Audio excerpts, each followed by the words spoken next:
vật chế he lấy sẽ ôm lệ mun khó hara hia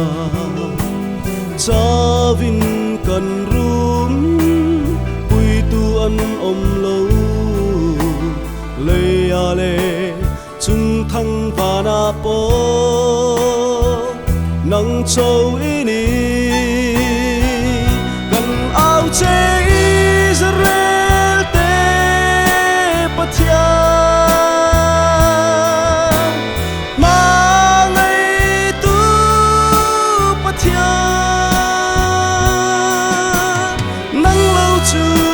không về là hiền min nem tu đằng an ôm lâu gần mà chân bên đi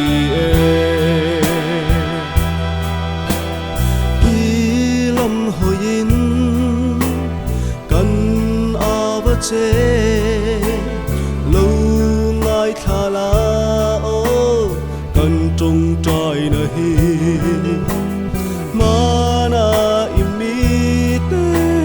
iom pui ang kha cần nun kong xuôi tu ni ang chế cho tuan khe nghi cần áo chế Israel te pathia ma ngày tu pathia nắng lâu chu không về la hiền min đem tu đằng an ôm lâu cần hà chân bề đi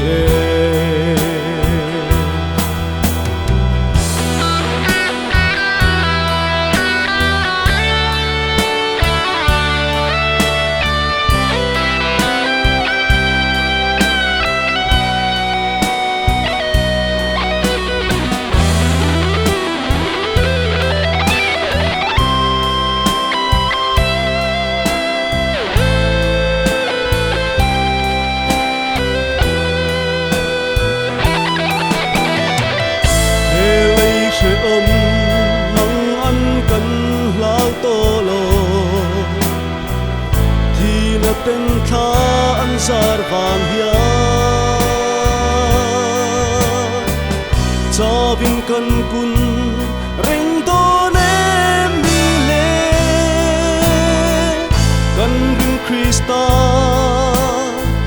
lâm chu khir zelila